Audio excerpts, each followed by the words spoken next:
안녕하십니까. 증시각도TV 시청자 여러분, 투자자 여러분, 독일말 여러분 반갑습니다. 네, 투자 인사이트 시간이 오랜만에 돌아왔습니다. 우리 신영증권의 우리 구루죠. 애널리스트들의 형님, 큰형님 김학균 센터장님 모시도록 하겠습니다. 센터장님 어서 오십시오. 네, 안녕하십니까? 네, 안녕하십니까. 오랜만에 나와주셨어요. 예, 한 4, 5개월 된 것 같아요. 네, 아유, 나와주셔서 너무 감사합니다. 참 그간에 일도 많고 탈도 많았어요. 예. 네. 역시나 미국은 상당히 센 복원력을 보여주고 있고, 사실 뭐 전고점까지 다 올라가기에는 뭐 작년도가 조금 약간 과열기가 있었으니까. 네, 한 절반 정도 떨어진 네. 폭의 절반 정도 S&P 500 기준으로는 최근 한 달 사이 회복을 했습니다. 네, 예. 그래서 역시나 복원력이 굉장히 좋다는 걸 보여주는데, 최근에 이제 고용 상황들이 굉장히 호조를 보이면서 예상보다 한 2배 정도 더 나오면서 오히려 주가가 휘청, 뭐 떨어진 건 아니지만 채권 시장이 휘청하면서 흔들렸고, 주식시장도 그걸 환호하지 않고 경기가 좋다는 거를 오히려 좀 부담스럽게 여기는 느낌? 예. 저는 이걸 보면서 야, 이게 진짜 뭐가 정상이냐. 물론 이제 학습되어 있습니다. 투자자들이 충분히 학습되어 있고 유동성의 양이 증가하느냐에 따라서 반응하는 거 굉장히 훈련되어 와 있어서 그렇긴 한데, 과연 이걸 정상으로 볼 거냐는 고민들이 좀 있습니다. 글쎄요, 이게 어떻게 보면 투자의 게임의 규칙이 좀 바뀐 것 같습니다. 따지고 보면 그 주가라고 하는 거는 성장과 금리의 함수로 단순화시킬 수 있을 것 같습니다. 네. 이제 성장을 많이 하면 그 주가에 긍정적이고요. 또 금리가 낮으면 뭐 전체적으로 밸류에이션 멀티플이 높아지면서 주가가 오를 수 있는데, 최근에 지금 말씀하신 것처럼 최근의 반응도 그랬지만 그 이전에 그 이전이라고 하면 2008년도 글로벌 금융위기 이후에 네. 이번에 시장이 휘청하기 직전인 작년 말까지 미국 주가는 작년 말이 고점이었거든요. 네. 그렇게 보면 주식시장은 미국 증시가 만들어진 이래 최장기간 네. 그리고 가장 높은 상승률을 기록을 했습니다. 네. 근데 같은 기간 동안에 미국의 실질 GDP 성장률은 연평균 해보면 1.2%밖에 안 됐거든요. 네. 주식이 그렇게 막 소위 날아가는 동안에 네. 이 1.2%라고 하는 성장률은 통상 미국 경제의 잠재 성장률이 1% 중후반 정도라고 보면 그것보다도 낮고요. 네.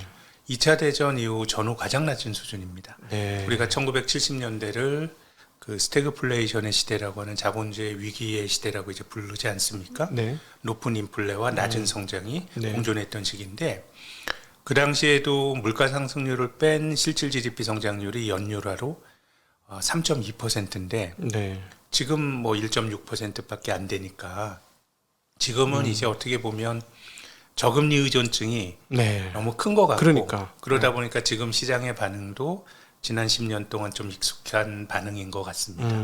그러니까 연준이 이제 8천억 달러의 총 유동성을 이 리먼 사태 이후 4조 달러 수준까지 단계적으로 계속해서 올렸고, 2018년도에도 금리 좀 이제 올리고 다 이제 긴축하겠다고 했다가 시장이 무너지니까 결국 그걸 못 해놓고 또 돈을 풀고, 네. 예. 그러다가 이번 코로나 사태가 오니까 정말 미친 듯이 네. 풀어서 이제 9조 달러 육박하는, 정말 돈을 풀고 이번엔 재정도 풀고 이러다 보니까 다들 이 유동성에 취해 있고 부채가 늘어나는 거에 대해서 별 무감각해진 게 아닌가 네, 네. 하는 생각도 많이 듭니다. 그 부채를 생각하면 참 답이 없어 보이고, 네. 근데 한편으로는 저는 이 원재가 2008년도 가을철에 리먼 브러더스 파산 이후에 저는 싹텄다고 보는 쪽인데요. 네. 그 가을철에 그 스산한 가을에 리먼 브라더스라고 하는 미국의 그 투자은행이 파산하니까 글로벌 금융시장이 바로 경색이었죠. 그렇죠.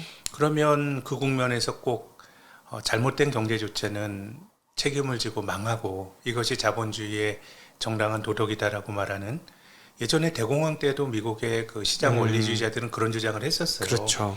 망해서 바닥까지 가야 새로운 싹이 돋는 것이고 이게 자본주의에 장기적으로 활력을 불어넣을 거다라는 주장들이 있었는데, 그런 식으로 하면 그 가을에 망해야 될 금융기관이 한두 개가 아니거든요. 그렇겠죠. 근데 그 2008년 가을을 회고했던 버냉키의 그 회고록, 그 책을 보면 이제 온갖 변명이 있어요. 리먼 브라더스는 이러이러해서 날려야 됐고 AIG는 이러이러해서 날리면 글로벌 경제가 어려워지니까 살렸다는 건데, 그 일말의 진실을 담고 있지만 제 생각에는 리먼 파산의 후폭풍이 너무 컸다고 생각해요. 네. 그 이후에 들어간 구제금융 비용이나 이런 걸 생각하면 차라리 리먼 브러더스를 이 돈 주고 살려주는 게 더 비용이 싸게 들었으리라는 판단을 사후적으로 할 수 있었던 것 같고, 네. 그래서 저는 그 이후에 자본주의가 파산 없는 자본주의가 됐다고 생각하는 쪽이에요. 네. 뭐 큰 경제 조치가 휘청거리면은 뭐 다 살려주고. 그래서 우리나라도 굉장히 아이러니한 것이 이 대기업들 중에서 무슨 그룹, 굉장히 어려웠던 그룹들도 특히 코로나 팬데믹 국면에서 정부의 지원을 받아서, 국책은행 지원을 받아서 다 건전해졌어요. 저희들이 네. 볼 때는 뭐 앞으로 2, 3년 정도 놓고 볼 때 한국의 대기업 중에 문제될 게 별로 저는 없어졌다고 생각하는데, 저는 그것이 우리나라뿐만 아니라 대마불사의 자본주의가 되어 온 거라고 생각합니다. 네. 흘러오다 보니까. 그래서 저는 도리어 이제 와서 금리를 올라가는 거를 과연 그 후폭풍을 중앙은행가들이 감내할 수 있는가라고 생각해 보면 그건 좀 어려워지지 않을까. 이미 한국에서 그런 모습들이 나타나고 있어요.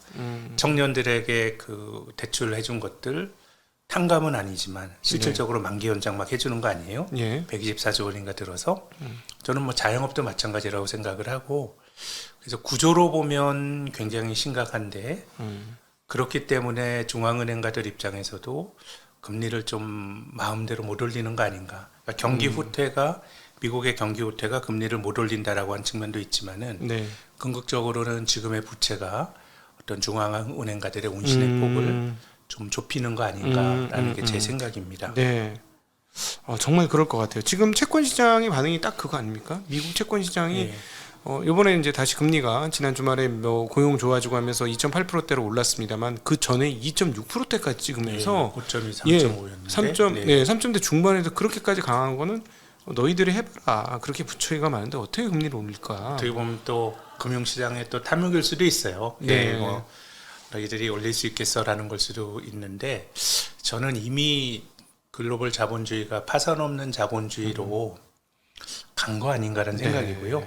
그래서 이제 우리나라의 경우가 이 사실 부채 문제를 따지면 한국이 글로벌하게 제일 심각하다라고 생각합니다. 네. 왜냐하면 전 세계가 다 빚이 늘어나는 거는 뭐 다 똑같은 일인데, 미국을 예로 들면 미국은 민간 부채는 어느 정도는 좀 디레버리징을 했습니다. 네. 미국의 가계 부채는 GDP 대비 비율이 2008년 금융위기 이후로 꽤 낮아졌고요. 네. 뭐 기업 부채도 좀 늘어나긴 했지만 8, 90년대보다 낮은 수준이고, 미국은 어떻게 보면 이제 정부 부채가 문제이고요. 정부 부채가 이제 뭐 사상 최고치잖아요. 네. GDP 대비 공공부채 비율이 130% 넘어섰으니까요.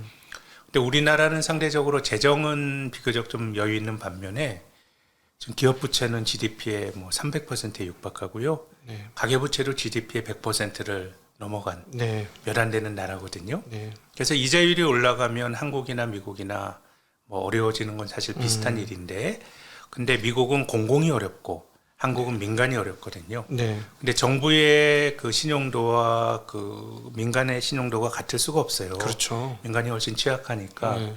우리나라 입장에서는 금리가 올라갔을 때 그 치러야 될 비용이 되게 큰 것 같은데요. 최근에 국제결제은행에서 나온 그 보고서도 이에 대한 내용을 담고 있는데, 그 신용갭이란 개념이 있습니다. 이게 뭐냐면 GDP 대비 민간 부채가 그 장기적으로 이제 GDP 대비 민간 부채가 이제 흘러온 궤적이 있지 않습니까? 여기로부터 얼마나 벗어나 있는가를 보여주는 건데, 네. 일본이 신용갭이 한 25% 정도 되고요. 그리고 태국이 한 21%, 네. 우리나라가 17%입니다. 네. 지금 주요국 중에 3위예요. 그러니까 이제 민간 부채가 장기적으로 GDP 대비 비율로부터 많이 벗어나 있다는 거거든요. 예. 근데 미국은 마이너스입니다. 마이너스 한 0.5%예요. 그러면 가계가 부채가 없다는 얘기네요. 부채를 줄였다는 예, 얘기죠. 예.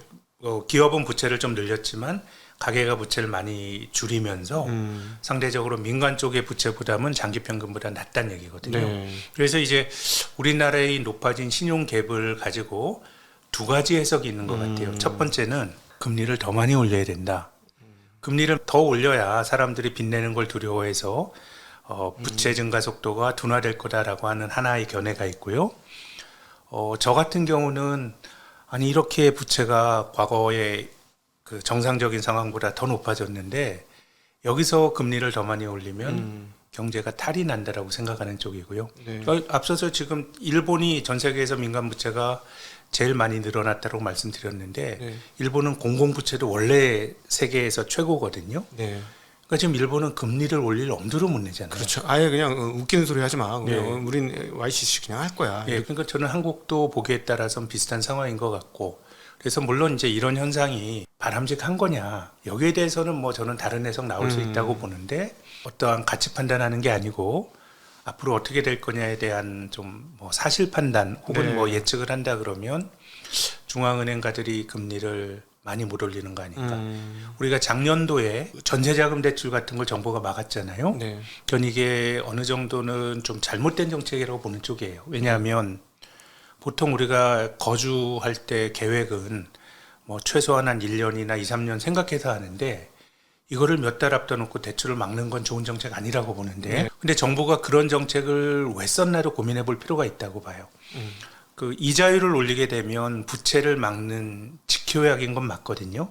근데 금리가 올라가게 되면 기존에 빚낸 사람들의 금융 비용도 높아지는 거예요. 그렇죠. 특히 우리나라가 고정금리 대출이라고 하더라도 우리나라 3년짜리잖아요. 네. 실제로는 전부 대출이 3년마다 조정되는 변동금리 대출과 유사한 거거든요. 그렇죠. 그런 거라 그러면 그 당시에 정책 당국자들의 그 고민은 야, 그 아주 세련된 정책은 돈의 가치인 금리를 조정하는 게 훨씬 세련된 정책이죠. 내가 돈을 빌리는데 코스트를 높이면 능력 있는 사람은 알아서 빌리든가 능력 없으면 빌리지 말라고 하는 게 선택을 주는 좋은 정책인데 앞서 말씀드린 것처럼 그렇게 되면 기존의 부채 차입자들의 영향을 주니까 돈의 가격인 금리를 조정한 게 아니고 아예 돈을 못 빌리게 양을 조정한 거거든요. 네. 저는 앞으로의 어떤 정책들이 그렇게 가야 되지 않을까. 부채를 못 늘리게 한다 그러면 아예 대출을 못 받게 이 통제를 한 쪽으로 가야 될 것 같고 이자율을 올려서 그 과잉 레버리지를 막겠다라는 거는 제 생각에는 이제 뭐 네. 코스트가 큰 것 같고 이제 여기에 대해서 이제 받을 수 있는 질문은 야 그럼 인플레이션 어떻게 잡을 거냐라는 질문을 걱정들을 충분히 하실 수 있을 것 같은데요. 네. 저는 뭐 그래서 인플레이션을 잡기가 힘든 거 아닌가라는 게 제 그러니까. 생각입니다. 지금 말씀하신 걸로 따져보면 미국 같은 경우는 인플레이션이 굉장히 사회 전체적으로는 선이네요. 공공부채를 녹여주니까 인플레이션을 통해서 부채의 양을 실질 가치를 계속해서 떨어뜨려 주는 거잖아요.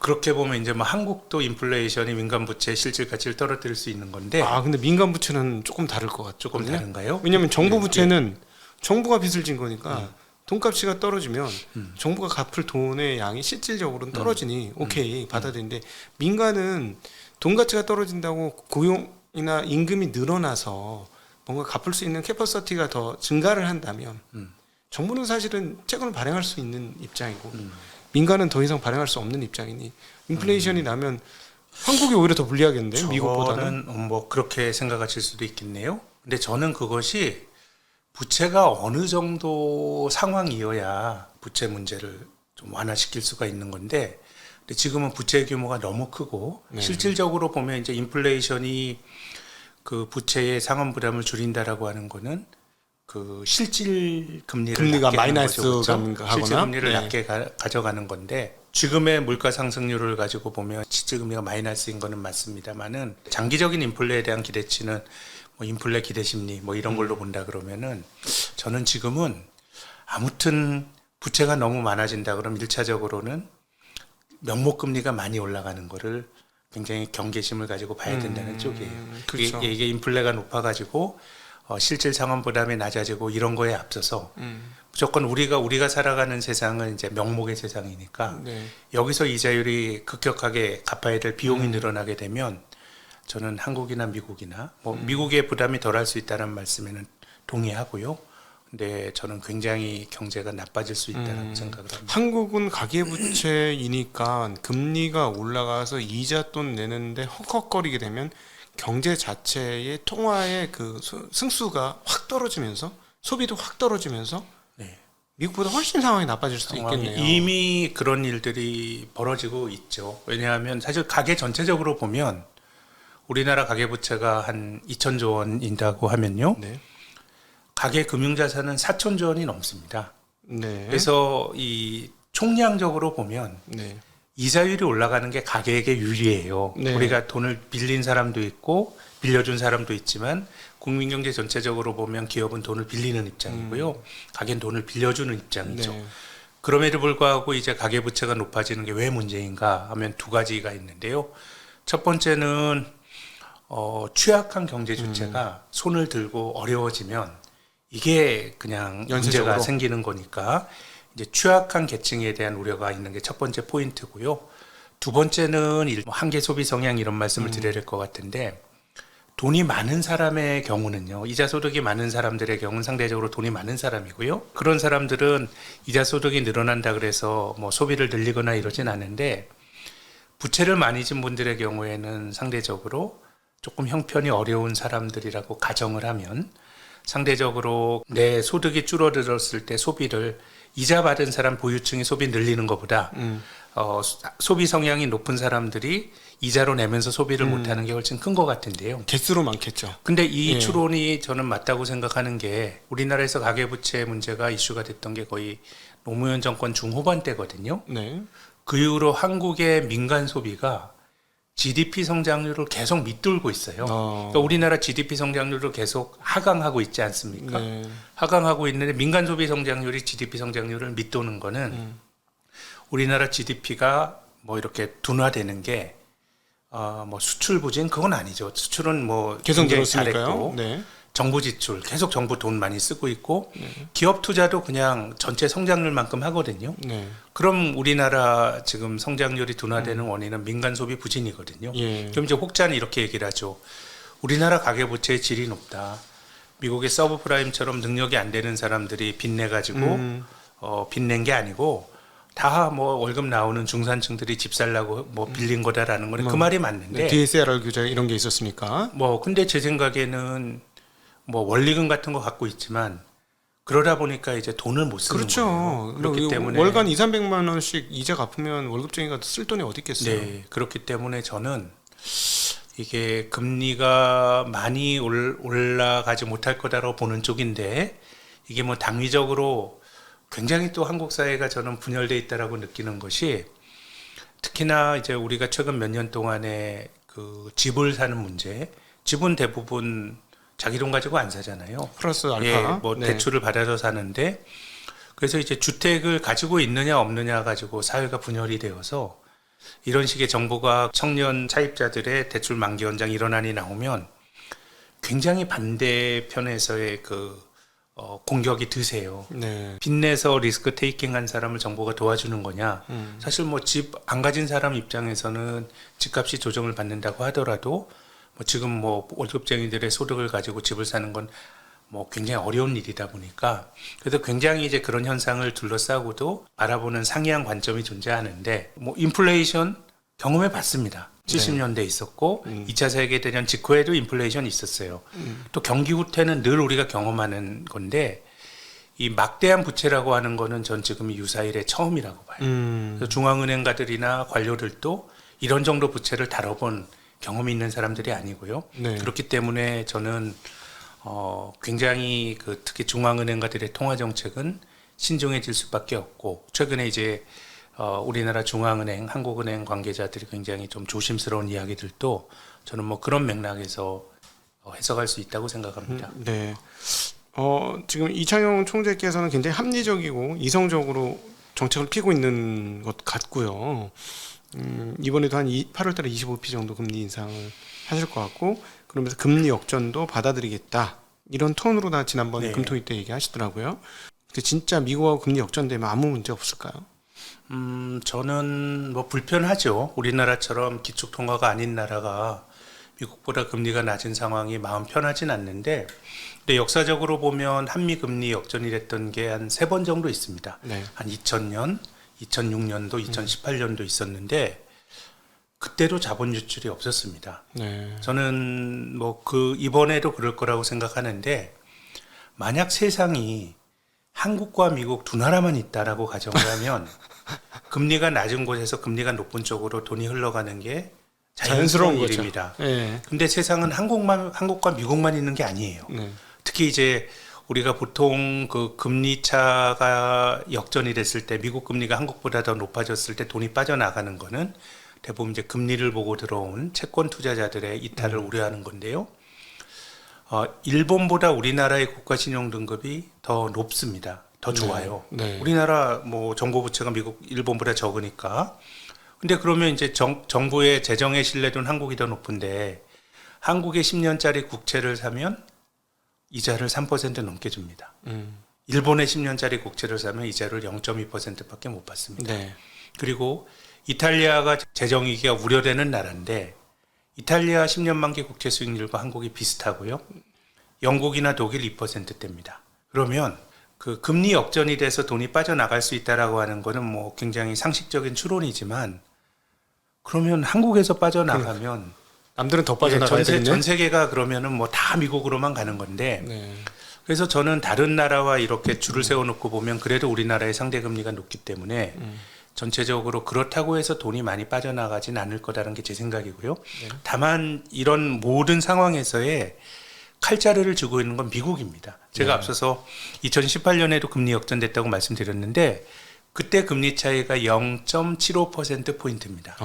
미국 금리 2.5, 한국 1.75였어요. 예. 2006년엔 한 1%포인트까지 미국 금리가 높았습니다. 근데 만약에 그 금리 차이가 그거보다 더 벌어진다. 그러면 이 돈이 이번에도 빠져나가지 않는다라고 또 주장하기는 힘들어요. 또 다른 네. 불확실성이 생기는 건데 그래서 제가 앞서 말씀드린 것처럼 한국과 미국을 비교해 보면 민간의 부채란 관점에서 보면 미국은 금리를 올릴 여력이 한국보다 훨씬 더 크고요.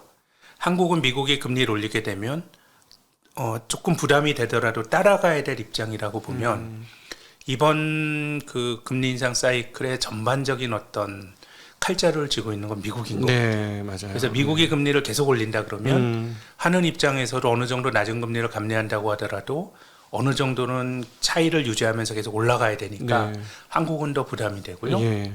근데 지금 뭐 우리나라는 그나마 작년 8월부터 먼저 올려놨죠. 선제적으로 긴축을 했잖아요. 예. 그래서 나름 뭐 저는 이번 인플레 국면에서 한국은행이 욕먹을 일은 거의 없다고 생각하는데 그래서 우리가 선제적으로 금리를 올렸습니다마는 미국이 빅스텝, 자이언트 스텝 밟으니까 7월 말에 역전이 됐어요. 그나마 한국은 움직였죠. 유럽 중앙은행은 지난달에야 처음 금리를 올렸습니다. 예. 근데 금리 올리고 이러다 보니까 이탈리아 같은 데가 이제 눈에 밟히죠. 네. 그래서 ECB는 여러 가지 얘기를 하고 있지만 인플레이션을 꼭 잡아야 되겠다는 결기가 느껴지지 않고요. 네. 일본 중앙은행은 아예 금리를 올릴 엄두도 못 내고 있죠. 네. 그래서 저는 그럼 지금 일본이나 일본 사람들이 어떤 생각을 하고 있냐. 뭐 엔저 때문에 수출 기업들 어닝이 늘었다는 보도도 있지만 이런 정도의 엔화의 약세는 일본 경제에도 나쁘다는 해석도 있는데 저는 미국이 올 가을 정도가 되면 어느 정도 통화정책 긴축의 강도가 좀 완화될지란 기대를 전 세계가 하고 있다고 봐요. 네. 일본도 지금 어려운 시기에 우리가 견디면 올 가을쯤 되면 미국이 금리를 공격적으로 올리지 않으면서 그렇게 되면 이 시기만 버티면은 강달러가 그 강달러에 보면은 엔저, 약유로, 약한 원화 이런 것들이 완화될 거란 기대가 있는 것 같고 그런 점에서 보면 이번 긴축 사이클에 칼자루를 쥐고 있는 건 거의 전적으로 미국이라고 봐요. 미국이 금리를 많이 올리면 미국도 부담이 되겠지만 그나마 미국은 감내할 수 있는 버퍼가 있는 것이고요. 그래서 저는 전체적으로 미국 경제가 굉장히 나빠지면 이건 또 글로벌 경제에 다른 부담이 되겠지만 전체적으로 보면 미국 경제가 적당히 둔화되는 게 특히 다른 나라 투자자들이나 다른 나라 금융시장에는 조금 오히려 더 미국 경제가 아주 강건한 것보다 더 호재가 아닐까 그렇게 생각하는 쪽입니다. 지금 저희가 이제 녹화를 하고 있는 이 시간은 지난주에 있었던 고용은 발표가 되었고 50만 이상의 아주 높은 고용이 발표됐고 CPI는 아직 안 나왔는데 CPI가 지난달 9.1 사상 최고치 근데 최저고치를 찍고 8.7 정도 예상을 하고 네. 있는데 8.7이면 네. 지금 말씀하신 대로 미국이 다른 나라를 위해서 호혜적으로 움직일 수 있을까 하는 물론 아직 이제 9월 달에 금리를 네. 인상하니까 시간은 좀 남아 있으나 네. 그렇게 행동할 것 같지 않지 않습니까? 그러니까 뭐 인플레이션만 보면은 제 생각에는 그러니까 어느 정도 인플레이션이 좀 안정이 돼야 된다라는 게 전제가 돼야 될 것 같은데요. 근데 이제 우리가 인플레이션의 안정은 어느 정도 기대할 수 있다라고 생각하는 것이 이 물가 상승률이라고 하는 게 전년 동월비 기준으로 보면 제 생각엔 상당히 높게 나올 수가 있긴 한데 내년 정도가 된다 그러면은 이제 올해의 높아진 기저효과 생각하면 더 많이 높아지기 힘들 것 같고 전년비로는 이제 오르는 게 한계가 있다. 올해 워낙 많이 높이 네. 올랐으니까. 그리고 또 두 번째는 지금 원재재 가격이 거의 뭐 전부 약세장으로 간 거 그렇죠. 아닙니까? 네. 그렇게 된다 그러면 전체적으로 인플레이션이 그 원자재발 인플레이션은 완화가 될 소지가 있기 때문에 그래서 제 생각에는 뭐 인플레이션은 시간이 지나면서 중앙은행이 뭘 해서가 아니라 여러 가지 높아진 기저효과 때문에 좀 약해질 여지가 있다라고 생각이 네. 되고요. 그렇다고 하더라도 이 중앙은행가들이 이상적으로 생각하는 2% 안팎의 물가 상승률 이거는 저는 요원하다고 봅니다. 네. 그건 어렵고 그러면 이제 지금은 인플레이션을 잡기 위해서 금리를 많이 올려서 경제에 주름을 주기보다는 제 생각엔 예를 들면 3에서 4%의 인플레이션을 그냥 우리가 감내하고 살아야 되는 거 아닌가라는 게 제 생각입니다. 하나 네. 궁금한 게 이번에 대만에 이제 펠로시 의장이 가면서 일본 엔화가 한번 잠깐 강세로 갔었는데 대만에서 떠나자마자 다시 약세로 돌기 시작하면서 지난번에 원화하고 비교해 보면 950원이 깨지는 네. 930원대까지 가는 놀라운 일이 벌어졌었거든요. 앞서 말씀하신 것처럼 일본은 국가 부채로 따지면 뭐 민간 부채, 국가 부채 다 합쳐서 뭐 사상 최고의 부채 왕 타이틀을 가지고 있고 그래서 도저히 금리를 올릴 수 없는 상황이고 이미 일본 중앙은행도 YCC 한다. 금리 올릴 필요가 없다. 웃기는 소리 하지 마라. 물가상승률도 높지 않다. 막 이렇게 얘기를 하고 있는데 저 일본 엔화가 약간 심상치 않은 것 같아서 과거에 비해서는 네. 전혀 다르죠. 이게 처음 있는 일인 것 같아서 저는 잘 모르겠습니다만 더 저보다 직접 원래 보셨으니까. 세상이 어수선해지면 엔화가 강해집니다. 그러니까요. 예, 엔화가 어떻게 보면 최후의 안전통화 같은 역할을 했었어요. 그 일본이 전 세계에서 최대 채권국이거든요. 가지고 있는 자산이 많다 보니까 이것이 안전통화의 기능을 했었는데 지금 이제 엔저가 나타나는 건 이제 그런 관념도 어느 정도 약해지는 것 같고 이제 그걸 흐트러뜨리는 건 제 생각엔 그 엔화의 속성을 떠나서 대내외 금리 차나 아니면은 미국이 강력하게 긴축을 하는데 일본은 금리를 못 올리는 통화 정책이 저는 엔화 약세 이번 사이클의 가장 핵심적인 요인이라고 생각이 되고요. 그래서 뭐 일본 입장에서도 어쨌든 엔화 가치가 약해진다라는 게 뭐 안 좋은 거 아니겠어요? 어느 정도의 통화 가치 약세는 수출에 도움이 되지만 뭐 수출만 해서 먹고 사는 사람들만 존재하는 건 아니고 네, 소비가 크죠. 그럼요. 일본은 일본은 뭐 GDP 대비 수출 비중이 한국보다 훨씬 낮아요. 네. 그러면 자국 통화가 약해진다라고 하는 거는 국제사회에서 그 나라 국민들이 살아가는데 코스트가 높아진다는 거니까 생활의 효용이 떨어질 수밖에 없거든요. 그렇기 때문에 저는 이제 지금 일본도 어느 정도 좀 임계치까지 가는 것 같고 이제 미국이 중요한데 네. 앞서 말씀드린 것처럼 뭐 인플레이션이 어쨌든 어느 정도는 이제 둔화되는 게 좀 필요해 보이고요. 근데 이제 최근에 원자재 가격이 떨어지고 이런 걸로 보면은 물가 상승 압력이 좀 약해질 수 있다라는 생각을 할 수 있게 해주는 거고요. 또 미국 경기에 대한 논란이 굉장히 많습니다만은 저는 미국 경기가 더 나빠질 거다라고 보는 쪽이에요. 경기가 네, 왜냐하면 1분기, 2분기 GDP 성장률이 역성장을 하지 않았습니까? 네. 마이너스 성장했는데 이게 뭐 기술적으로 뭐 경기 침체니 뭐 이걸 떠나서요. 이게 자주 나타나는 현상이 아니에요. 1970년대 이후로 GDP가 연속적으로 역성장을 했던 거는 이번 포함해서 8번밖에 없습니다. 예. 그러니까 매우 드문 현상이에요. 네. 그래서 미국에서 경기 침체 논란이 벌어지고 있지만 1분기, 2분기가 역성장을 했다는 것만으로도 어쨌든 미국 경기가 지금은 아주 정상적인 상황은 아닌데 근데 더 중요한 건요. 이번을 제외하고 이번 이전에 나타났던 2분기 연속 역성장을 했을 때 미국 연준의 통화 정책은 금리를 내리고 있었어요. 과거에는 예. 그러니까 경기가 2분기 연속 역성장을 하는 거는 경기가 어쨌든 안 좋은 거니까 금리를 낮추는 게 맞거든요. 근데 지금은 역성장을 했는데 연준이 오히려 3월부터 금리를 아주 공격적으로 올리고 있거든요. 예. 그래서 1분기, 2분기가 이코노미스트들의 컨센서스가 마이너스 성장을 이렇게 예상하진 않았어요. 지금도 3분기와 4분기 성장률이 그래도 한 2% 언저리해서 올해 전체적으로는 뭐 1.78% 성장할 거라는 건데, 근데 지금 경기가 마이너스 성장인데 금리까지 올라가고 있거든요. 그래서 저는 미국도 경기가 뭐 3분기도 역성장을 할지 모르겠어요. 그렇지만은 지금 보는 수치보다 안 나올 가능성이 좀 매우 높다고 생각이 되고요. 네. 그러면 수요의 둔화도 결국은 물가를 좀 끌어내리는 요인이거든요. 그렇게 본다 그러면은 저는 올 가을 정도에 네. 미국이 금리 올리는 걸 멈추는 게 아니고 금리를 올리더라도 매우 신중한 태도로 네. 좀 가지 않을까라는 게 제가 갖고 있는 전망과 기대이고요. 근데 저는 이제 그럼에도 불구하고 올해가 가는데 지금 연준이 지금과 같은 기색이다. 그러면 저는 주식은 더 많이 떨어질 거라고 봐요. 네. 특히 미국 말고 다른 나라가. 말씀하신 기색이라는 것은 강력한 금리 인상 기조. 네, 뭐 인플레이션은 꼭 잡아야 될 것이다. 제 생각에는 어느 정도 둔화와 어느 정도 물가 하락이라고 하는 거는 상당히 저는 좀 실현 가능성이 높은 예측이라고 보는데, 그렇다고 하더라도 그 물가 상승률이 중앙은행가들이 생각하는 수준까지 떨어지긴 힘들 거라고 봅니다. 네. 여러 가지 뭐 공급의 문제, 지금 뭐 반도체를 중심으로 한 글로벌 밸류체인 재편도 크게 보면 물가 끌어올리는 요인이거든요. 그렇죠. 이게 뭐 경제 논리가 아니기 때문에 경제적 비율은 비싸게 만들어서 비싸게 써야 되니까, 이런 측면에서 경제 외적인 요인에서 물가를 끌어올리는 힘이 존재하기 때문에 이것을 중앙은행이 본질적으로 잡기가 좀 힘들 거다라는 게 제 생각이고, 또 부채가 많기 때문에 부채에 대한 고민도 해야 된다라고 생각하면, 저는 뭐 그 선이 어느 선이 될지 모르겠지만 지금까지 이 물가 상승률을 2%로 낮추는 게 중앙은행의 목표였다 그러면, 예컨대 한 3에서 4%의 물가 상승률은 그냥